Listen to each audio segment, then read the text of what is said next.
तो फ्रेंड्स, जैसा कि आप सबको पता चल ही गया होगा कि सीबीएसई 12th का रिजल्ट इस बार कितना ख़राब हालत रही है सबकी। बहुत बच्चों की कंपार्टमेंट आई है और मेरी खुद मेरे दो सब्जेक्ट में कंपार्टमेंट है, एक केमिस्ट्री में, एक फिजिक्स में।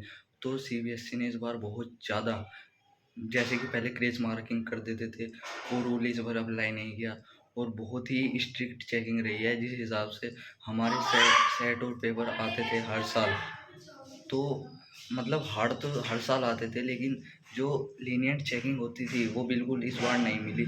और तो भाई, अभी जैसी भी हालत है लोगों की, पूछने की तो ज़रूरत नहीं है, वो तो सब दिख ही रहा है। मेरे जितने भी मान लिया 10 फ्रेंड्स हैं, तो उसमें देखो केवल 1-2 ही पास हुए हैं। तो इस बार सीबीएसई का कुछ डिफ़िकल्टी लेवल पेपर का बहुत ज़्यादा हाई रहा है।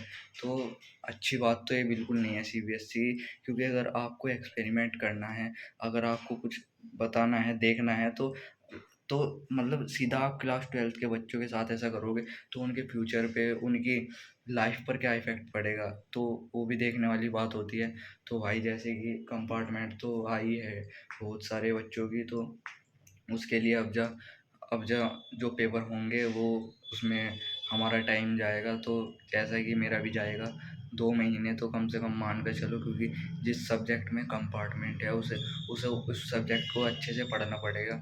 मेरा तो भाई कै 2 में है, केमिस्ट्री और फिजिक्स में। केमिस्ट्री तो एडिशनल सब्जेक्ट ने बचा ली है, लेकिन फिजिक्स का मुझे देना ही पड़ेगा, क्योंकि फिजिक्स में नंबर मेरे भी कम थे बहुत। बता तो नहीं सकता, लेकिन समझ जाओ आप, कंपार्टमेंट है तो 23 से तो कम ही है। तो मुझे उसका जो पेपर देना पड़ेगा, तो स्कूल भी गया था मैं मतलब।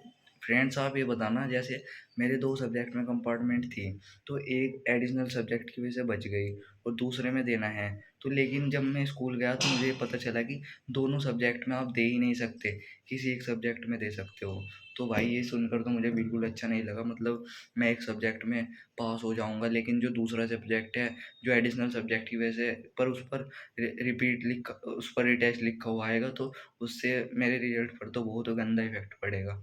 तो अच्छी बात नहीं है ये सीबीएसई ने इस साल बहुत बुरा किया है बच्चों के साथ। अगर हम सब चाहे मिलकर आवाज़ उठा सकते हैं।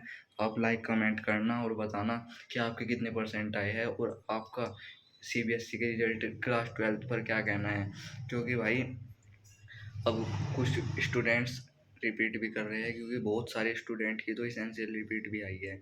तो मैं उनको यही सलाह दूंगा कि भाई, पहले तो अपने फैमिली वालों को अच्छे से समझाना कि ऐसे ऐसे हुआ है, मतलब और कुछ गलत कदम मत उठाना। और भाई, ऐसा तो भाई, ये तो ज़िंदगी के उतार चढ़ाव आते रहते हैं, किसी के हाथ में नहीं। हम तो अपनी मेहनत कर सकते हैं और अच्छे से प्रिपरेशन कर सकते हैं, तैयारी कर सकते हैं। रिजल्ट तो सीबीएसई के हाथ में होता है, या जिस भी बोर्ड को आप देते हो उस बोर्ड के हाथ में होता है कैसा रिजल्ट निकालना है अपने स्टूडेंट्स का। तो सीबीएसई का इस साल का बहुत थोड़ा, मतलब हर साल के मुकाबले इस साल थोड़ा लो रिजल्ट रहा है बहुत ही। मतलब अगर आप देख सकते हैं, किसी बच्चे को अगर पास भी हुआ है तो उसके 23-23 नंबर केमिस्ट्री फिजिक्स में ऐसे धर रखे हैं। तो इस बार सीबीएसई ने बिल्कुल अच्छा नहीं किया। और अगर मैं अब आपको ये कहूँगा कि अगर आपकी कंपार्टमेंट है, आप तसल्ली से कंपार्टमेंट दो, और अगर आप पास हुए हो तो अच्छी बात है, इससे तो अच्छा कुछ नहीं। लेकिन अगर आप एसेंशियल रिपीट आया है, तो भाई मैं तो ये सलाह दूंगा, आप एनआईएस बोर्ड से 12th अगले 2-3 महीने के अंदर कर सकते हो। उसमें भाई खर्चा तो थोड़ा होता है, करीब 15-20 हज़ार, तो समथिंग थोड़ा ज़्यादा ही ऊपर होगा, लेकिन उसमें खर्चा होता है। तो उससे उसकी मान्यता तो सीबीएसई के इक्वल ही होती है, लेकिन उससे आप अपना सेव कर सकते हो ईयर। उससे आपका नाम ख़राब नहीं होगा कि आप 12th में फेल हुए हो। तो भाई, इसका भी हमारी ज़िंदगी पर बहुत ज़्यादा इफेक्ट पड़ता है। गली मोहल्ले रिश्तेदार सब तो ताने सुनाने के लिए बैठे रहते हैं कि इसका ऐसा है, ऐसा हो। और भगवान ने भी थोड़ा साथ नहीं दिया इस पर। तो हम तो अपना 100% देते ही है, और किसी के हाथ में तो नहीं है। तो अब जा अपना पढ़ाई करो। मैं अगला वीडियो आपके लिए ज़रूर लाऊंगा, पढ़ाई पढ़ाई कैसे करूँगा, कब करूँगा, किस सब्जेक्ट में करूँगा, तो उसकी दिक्कत मत लेना। और आप अच्छे से तैयारी करना, कंपार्टमेंट में भगवान का नाम लेकर सब अच्छा ही होगा। तो दिक्कत मत लेना। वीडियो अच्छी लगी हो तो लाइक सब्सक्राइब कर देना, और अपना कमेंट में बताना आपका इस बात पर क्या कहना है। Thank you for watching.